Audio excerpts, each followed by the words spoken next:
Meus irmãos, a paz do Senhor Jesus, Evangelista Adriano vos falando, e mais uma oportunidade para comentarmos a última lição desse nosso primeiro trimestre de 2022, onde durante todo esse trimestre passamos estudando aí como tema central o livro de Ezequiel, com essa mensagem de juízo,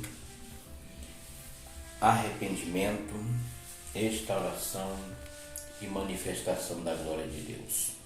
Hoje estamos aqui para comentar a lição de número 13, a última lição, que será dada aí no dia 27, domingo próximo, cujo tema é o plano divino prevalecerá.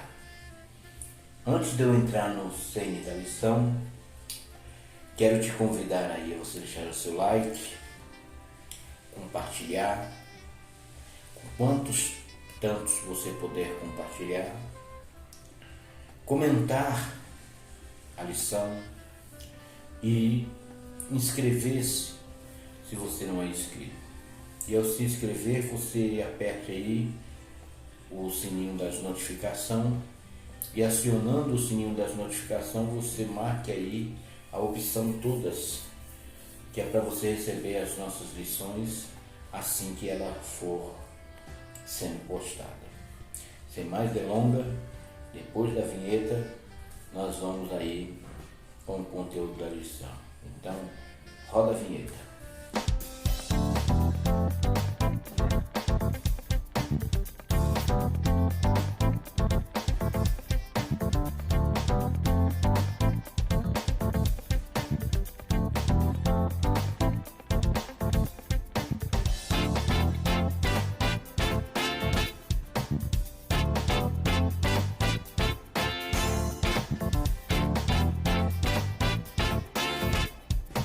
Bem, o nosso texto áureo está em Ezequiel 48:35,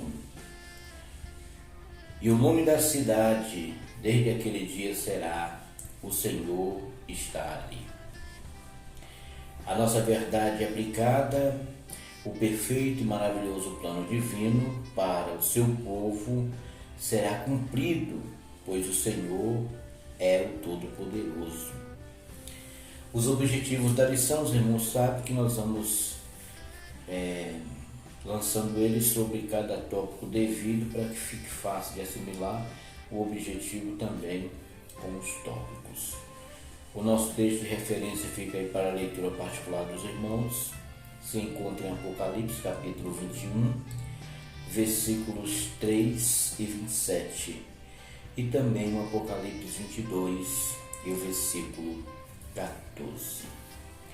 O nosso primeiro tópico trata aí a respeito das tentativas de destruir o povo de Deus, que será exatamente o objetivo desse tópico: mostrar as tentativas de destruir o povo de Deus. Então, desde o princípio, nós temos visto o inimigo de nossa alma trabalhando e agindo de todas as formas para tentar destruir o povo de Deus, para tentar destruir os planos de Deus, para tentar fazer com que os planos de Deus não prosperem e que o povo de Deus não alcance a proporção, a medida e a largura que Deus tem reservado para todos quanto aceitarem este plano e se adequarem a esse plano e andar conforme a vontade do Senhor. Portanto, meus amados, o povo de Deus, ele precisa viver nesse presente século procurando agradar ao Senhor e guardando a bem-aventurança, a bem-aventurada esperança de que a qualquer momento o Senhor Jesus estará voltando. O Senhor Jesus estará voltando para arrebatar a sua igreja. Então, o plano de Deus para o seu povo, ele será cumprido. Queira o inimigo, queira o inimigo deixe de querer. O plano de Deus será cumprido. Então nós vamos estudar na história, tanto nos textos bíblicos, quanto na história dos nossos pais, os pais da fé. Nós vamos ver que o inimigo, desde sempre, ele impôs situações na narrativa de tentar destruir o povo de Deus. Começou lá no Jardim do Éden, com Adão, e veio de lá para cá, mas nós costumamos dizer que só se perde na caminhada aquele que não quer andar pelos caminhos do Senhor. Por mais que o inimigo tente, nós, o povo de Deus, se estivermos firmados, arraigados em Cristo, nós seremos sempre vencedores. É como o apóstolo Paulo retrata em Romanos 8, ali a partir do versículo 30, se não me engano, aonde ele fala do canto de vitória, que em Cristo nós somos mais do que vencedores, e que não há altura, não há potestade, não há principado, não há altura, não há profundidade, não há nada e ninguém que possa nos separar do amor de Deus, que possa fazer com que o povo de Deus venha a ser destruído. Se nós permaneçamos nessa proposta, porque esse é o projeto de Deus desde o princípio, de preparar um povo de propriedade exclusiva, nação santa, sacerdócio real. Se nós nos mantermos dentro do padrão de povo de Deus, de propriedade de Deus, o inimigo ele vai até tentar, o inimigo vai até batalhar, o inimigo vai até fazer, mas não vai conseguir. Vai ser sempre em vão as tentativas do inimigo. Porque, como vai dizer aqui no nosso 1.1, ele impõe insistência para destruir. Ele pode impor insistência, é como o capítulo de Lucas capítulo 4, que dá um detalhe diferente de Mateus capítulo 4, na investida de Satanás contra Jesus. Lucas vai registrar que assim que Jesus acabou de vencer o inimigo, lá no texto vai estar dizendo que ele ficou na butuca, esperando uma próxima oportunidade. O inimigo, até que todas as coisas se concluam, o inimigo não vai desistir. Haverá sempre uma insistência maligna para destruir, mas se nós estivermos atrelados, nós vamos caminhar.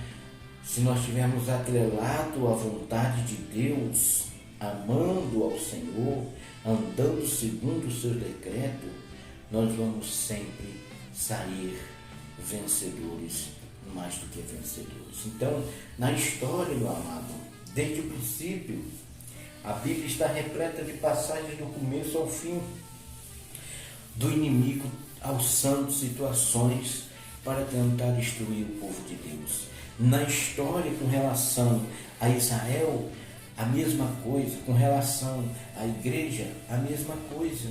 Como é o que está falando aqui o nosso 1.2 a respeito da profecia de contra Gog, né? Veja, essa profecia é uma profecia que há uma desconcordância entre os estudiosos a respeito de muitos pontos dela, né? Mas nós não queremos nos deter, como mesmo diz o nosso comentarista, a tentar explicar, a ser o dono dessa verdade aqui, porque mesmo que a gente passasse aqui, fizesse um vídeo só para explicar, como tem N de vídeos aí no YouTube falando sobre Gog e Magog, nós não conseguiríamos chegar a um consenso e só acrescentaríamos alguma coisa, mas não chegaríamos a uma verdade absoluta, porque os doutores, os grandes estudiosos mesmo, não chegam em um consenso a respeito disso. Mas o Sene aqui, a visão aqui de Gog e Magog, para dentro do estudo de hoje, que o inimigo ele pode até tentar, mas não vai destruir o povo de Deus, mostrando que Deus está sempre trabalhando em favor do seu povo. Nesse caso aqui de Gog, é bom a gente também deixarmos bem explícito, e aí é uma concordância entre os estudiosos, que Gog e Magog é uma coisa, Armagedon é outra. Quem batalha por Israel contra as nações que se levantarão junto com o príncipe de Gog e Magog, quem batalha contra essas nações é o próprio Deus aqui em Gog e Magog. E lá no Armagedon é o próprio Cristo. Então, o cerne dessa passagem aqui é nos mostrar mais uma vez Deus se levantando, enquanto todas as nações, porque não é só um reino, haverá o príncipe de Magog, como diz o texto de Gog e Magog, mas se atrelará a ele todas as nações para destruir Israel. Mas aí a Bíblia vai dizer que quem se levantará em favor de Israel para defender Israel, para batalhar a guerra de Israel, foi o mesmo que se levantou quando a Síria se levantou, quando Senaqueribe se levantou contra Judá. E Deus enviou um anjo e matou 185 mil. Diferente daquela guerra que houve contra Israel, um dia após Israel ter sido escolhido como Estado judaico novamente, aonde se levantou todas aquelas nações, e houve aí uma guerra de mais ou menos 8 meses, em que Israel, sem nenhum preparo, sem nenhum armamento, ela resistiu a todas as nações que se levantaram ali, Árabe, Egito e Líbia e tantas outras contra Israel, que não aceitava que Israel fosse escolhido como Estado judaico. E ali milagrosamente Deus foi dando vitória a Israel, e no final desses 8 meses, ou mais de 8 meses de guerra, mais ou menos 4 horas da tarde, um dos soldados israelitas levantando a bandeira de Israel, como aquele seria o momento do marco da vitória de Israel contra Egito, Líbia, Arábia Saudita e todas as demais nações que se levantaram. Ali Deus moveu as suas mãos, levantando outros aliados a Israel, e à medida que ele ia resistindo, ia chegando armamento e aliados a ele. Porém, aqui no que nós estamos falando desse 2.1, não haverá nação nenhuma em favor de Israel. Será somente Deus. E assim como Deus se levantará para defender Israel contra os ataques de Gog e Magog, Deus tem se levantado e continuará se levantando contra todas as astúcias ações do inimigo, porque Deus será sempre glorificado. O plano de Deus, ele vai prevalecer, ele vai se cumprir paulatinamente, e o nome do Senhor será glorificado. Então, o resultado de tudo isso, de Deus ser glorificado, como vai dizer aqui nesse ponto, a permissão de Deus de tudo isso está acontecendo, o objetivo de Deus permitir que tudo isso aconteça e que o seu plano vá sendo pautoado de geração em geração, e vai prevalecendo o plano de Deus, vai prevalecendo a vontade de Deus, e vai passando os dias, os anos, os séculos, e Deus continua sendo glorificado, o nome de Deus continua sendo reconhecido, a palavra de Deus continua sendo reconhecida, pois não há em nenhum canto do mundo, nem nos céus, nem na terra, nem debaixo da terra, alguém semelhante ao Deus que nós servimos, ao Deus Criador dos céus e da terra. Tudo está sob o seu controle, nada fugiu do seu controle.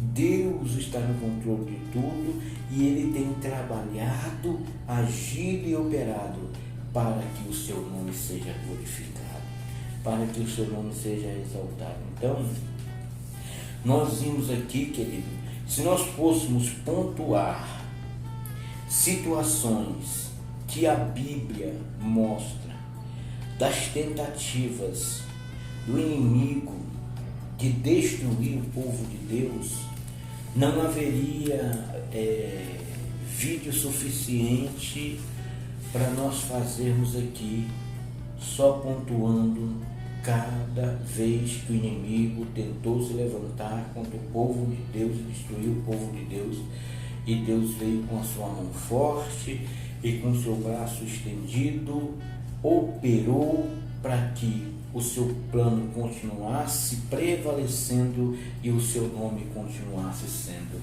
glorificado. Então, o plano divino para o seu povo, ele se cumprirá. Assim, nós resumimos o nosso primeiro ponto.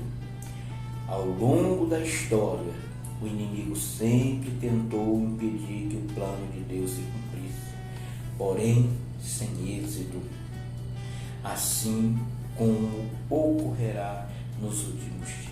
E é exatamente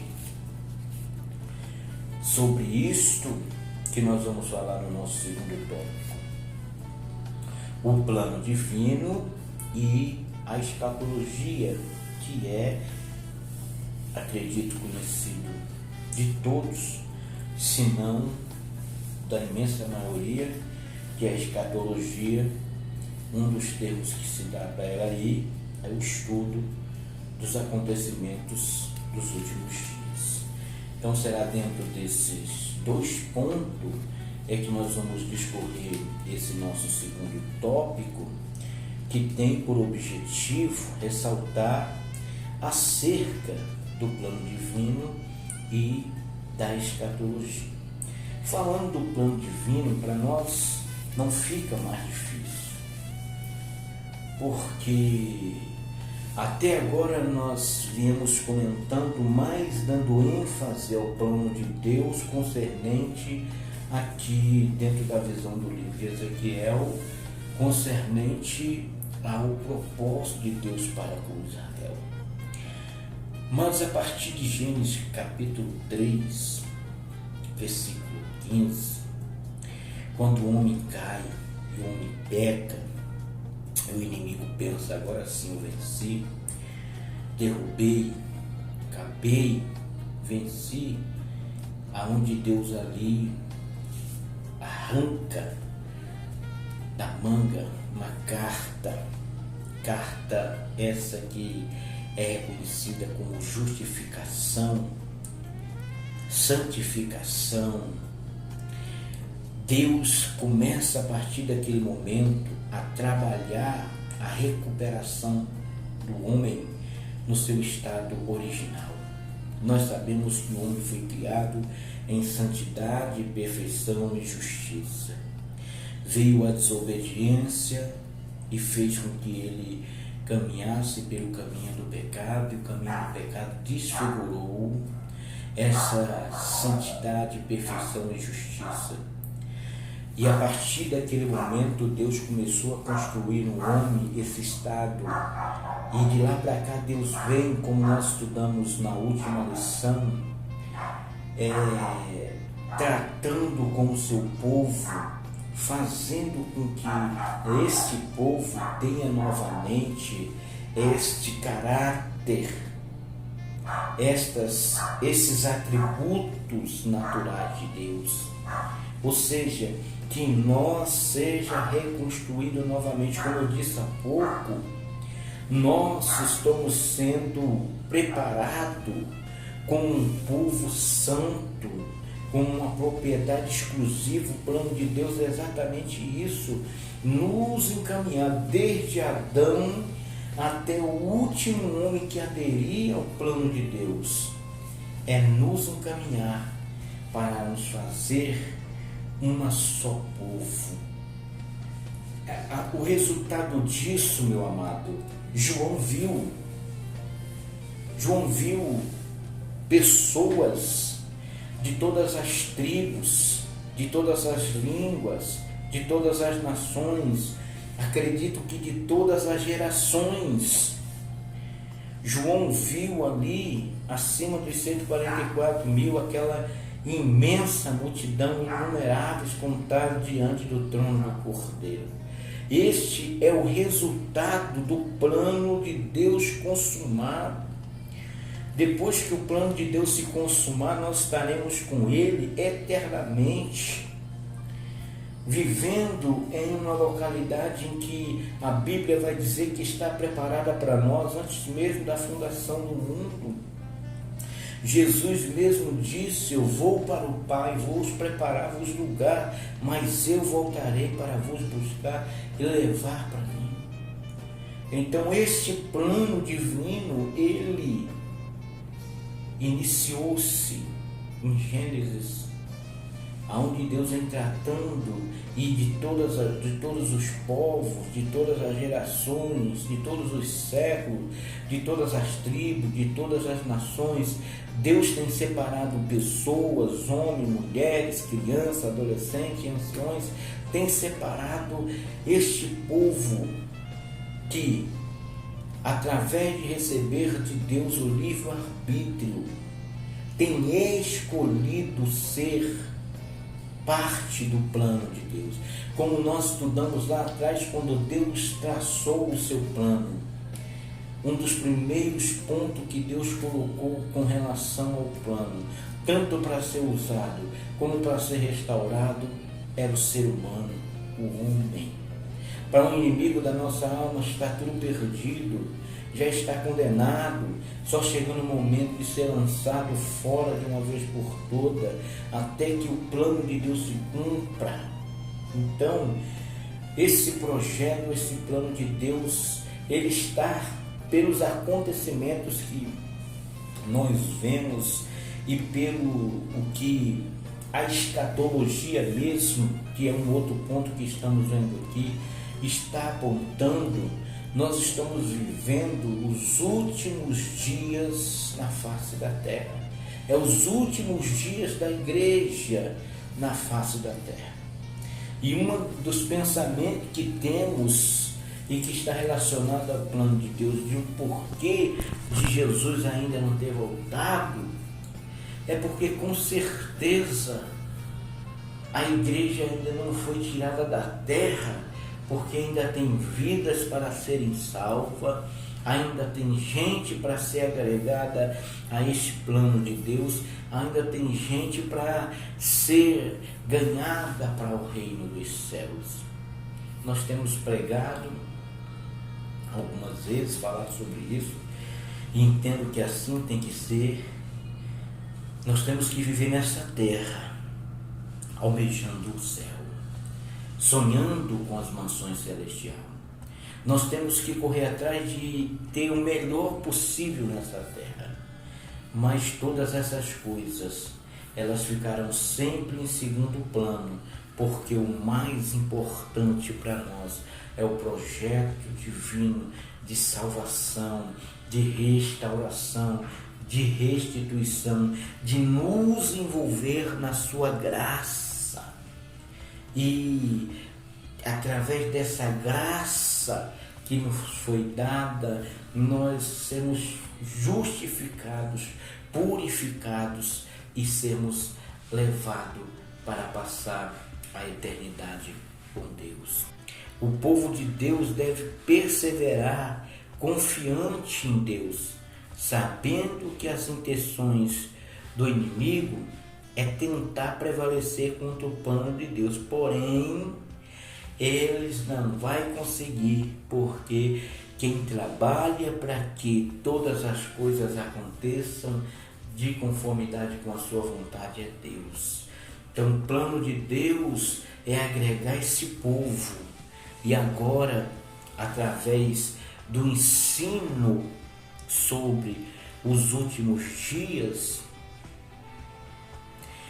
nós temos aqui esse 1.1 que trata desse desinteresse e descrença. É o que nós vamos ver, o que Paulo diz, que por o homem se tornar amante de si mesmo e andar nisso, né? Essa é a característica. Por isso que a Bíblia diz, Jesus dizendo, será que quando o Filho do Homem voltar haverá fé na terra? E outra passagem diz que se ele não abreviasse os tempos, ninguém seria salvo. E nós estamos vendo nos nossos dias, cada dia está mais difícil de sobreviver nesta terra, mas sabemos que tudo está apontando para Jesus, voltando para arrebatar a sua igreja. Então, o ensino sobre os últimos dias, Jesus mesmo deixou relatado, Mateus capítulo 24, Marcos capítulo 13, Lucas capítulo 12, 17, 21, são capítulos entre as muitas passagens que nós temos na Bíblia, já no tempo da graça, onde Jesus, nos seus 3 anos e meio de ministério, falou sobre os acontecimentos dos últimos dias. Então, como vai dizer a nossa revista, como discípulo de Cristo, meus amados, nós não podemos desconsiderar, ignorar, desprezar o conteúdo escatológico das Escrituras Sagradas. E nós vimos aqui o livro de Ezequiel mesmo, é um livro que está repleto de escatologia nele, apontando para os acontecimentos. Daniel, Isaías, Jeremias, então, tanto os profetas quanto como Jesus, assim como os seus apóstolos, assim como os discípulos dos seus apóstolos, como o discípulo do apóstolo, e assim como nós temos anunciado hoje. Vai chegar um momento, Jesus vai voltar.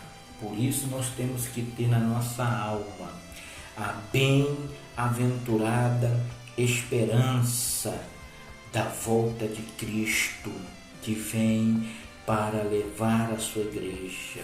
É o que nós vemos então no Novo Testamento acerca do seu plano contra a sua igreja. Então, a nossa esperança como povo de Deus, ela não se resume ao nosso viver aqui e agora, na vivência do dia a dia no mundo, mas também somos exortados a estarmos aguardando essa bem-aventurança na volta de Cristo, como descreve os apóstolos, né? E aqui cita Paulo. O livro do profeta Ezequiel nos faz entender que o plano divino para o seu povo vai além daquele momento de cativeiro e disciplina, mas aponta para o Cristo bendito, o nosso Salvador. O nosso terceiro tópico vai tratar a respeito do que lemos no nosso texto áureo. O Senhor está ali. Para esse tópico nós temos por objetivo ensinar que Deus nos chama a viver em santidade. Vejam, nas últimas lições que temos dado aqui, tem sido enfatizado muito isso. Esse chamado, essa exigência para quem quer alcançar o céu. Tem que viver em santidade. A esperança do povo de Deus é realmente a volta de Cristo. Mas este povo sabe, como diz Hebreus 10, 12, 14, 10, que só veremos ao Senhor se houver santidade. Só seremos tidos como vencedores se houver santidade. Então, meu amado, nós estudamos aqui que Deus só habita aonde há santidade. E ali, aonde a Bíblia diz que Ele mesmo será o templo, só vai entrar, como diz o hino, no céu. Só entra no céu quem aqui for fiel. No céu não entra pecado, fadiga, tristeza nem dor. Não há coração quebrantado, pois todos são cheios de amor. Então no céu só entra quem tem uma vida de santidade, quem vive de acordo com a palavra de Deus.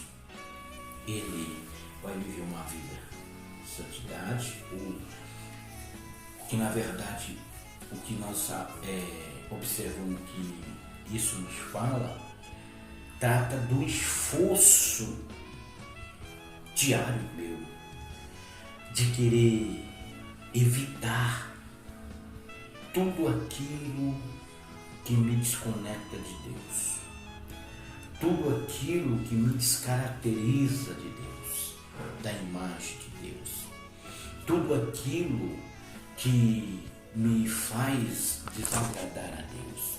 Então, o que acontece? Eu, querendo ser um cidadão do reino de Deus, e quando eu digo que a gente tem que viver o reino de Deus aqui, é nesse sentido.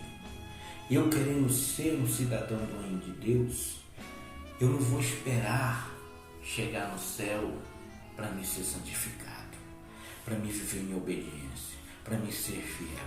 Não, eu tenho que viver essas características aqui. É por isso que antigamente se perguntava muito à igreja: quem tem certeza da salvação? Nós sabemos, meus amados, que não é pela nossa obra, não é pelos nossos feitos, não é pela nossa capacidade, não, mas que é pela graça mediante a fé, que é o dom gratuito de Deus. Mas há uma exigência para todos aqueles que aceitaram esta graça, aceitaram este plano que a gente está falando aqui. E a exigência é viver ao padrão de Deus. E como conseguimos viver ou nos esforçamos para viver ao padrão de Deus? Tentando viver de acordo com o que a palavra de Deus nos descreve. A palavra de Deus, ela é universal. Ela é para todos os tempos, todos os séculos, todas as eras. Ela é atualíssima.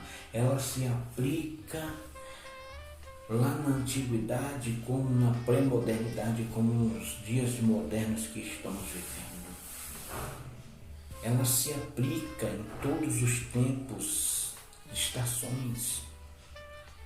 Não é, a Bíblia não é velha, arcaica, nada disso. Ela é atualíssima e ela se aplica. O que era justiça lá no passado é justiça hoje.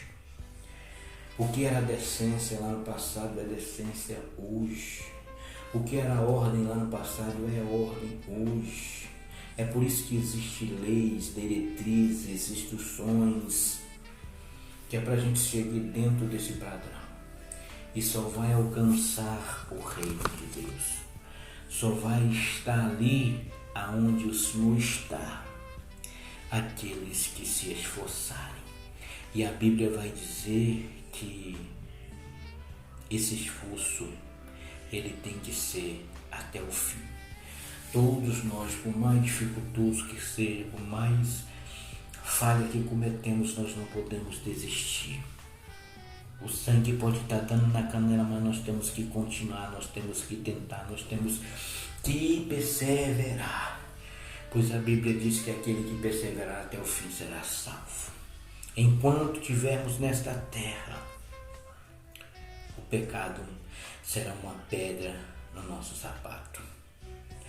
E quem é que se acomoda com uma pedra no sapato? Sempre que tem alguma coisa no nosso sapato que incomoda, no nosso calçado, nós tiramos o sapato e arrancamos aquilo que está incomodando, nós jogamos fora. É isso que eu quero dizer. O pecado, ele não precisa lhe incomodar. Antes mesmo dele lhe incomodar, você precisa arrancá-lo. Na verdade, aquele que se esforça para ter uma vida de santidade com Deus, o pecado, ele já incomoda antes mesmo de chegar na vida desse. Porque a pessoa que consegue andar com pecado na vida e esse pecado não lhe incomoda, é porque com certeza a mente dessa está cauterizada. E somente pela misericórdia de Deus, para que tal pessoa possa alcançar o caminho novamente. Concluindo, meu querido, temos visto que a jornada do povo de Deus nessa terra não está a mercê do nosso acaso. O Deus que nos chama, salvou e tem um plano estabelecido desde antes da fundação do mundo. Ele é poderoso para nos levar adiante. Portanto, nós precisamos estar com essa esperança, com a bem-aventurada esperança de que um dia Jesus vai voltar. E assim, não pelos nossos méritos, não pelo nosso esforço, não pela nossa capacidade, estaremos com Ele para sempre. Para habitar na cidade, o Senhor está ali. É preciso estar atento à palavra de Deus, guardando-la e vivendo de acordo com o que ela ensina, pois nela encontramos as revelações da vontade de Deus necessária para adentrarmos a cidade santa. Não esqueça, como sempre faço, no começo e no fim, se até agora você veio até aqui e não deixou o seu like, deixe. Não comentou, comente aí o que você achou da lição. Compartilhe para que ela possa chegar em outros lugares também. E se ainda não se inscreveu, inscreva-se. E eu quero aqui fazer um agradecimento também, porque o crescimento do nosso canal tem sido gotejado, mas tem havido crescimento. E nesse trimestre nós notamos aí cerca de 10 pessoas que se inscreveram aí no nosso canal. Então, o mais, né? Muito obrigado a vocês que têm se inscrito. E faço aqui um apelo aos irmãos que estão inscritos e que semanalmente têm parado para me ouvir. Compartilhe, meu amado, com quantos tantos você puder. Eu tenho certeza que o que fazemos aqui não fazemos para querer nos aparecer e nem ter o nosso nome soprado, não. Nós só estamos aqui tentando exercer o ministério que Deus nos deu, com simplicidade, falando uma língua de uma forma inteligível. Então, o nosso objetivo aqui é ser bênção para a sua vida. A nossa esperança é que enquanto nós vamos comentando cada lição desta, fique entre o nosso comentário, Deus venha te tocar e falar com você, edificar você, trazer crescimento para a sua vida. Tá bom? Então, que Deus em Cristo vos abençoe e até a próxima lição, onde estaremos começando um novo trimestre, estudando aí sobre o livro de Apocalipse. Até a próxima.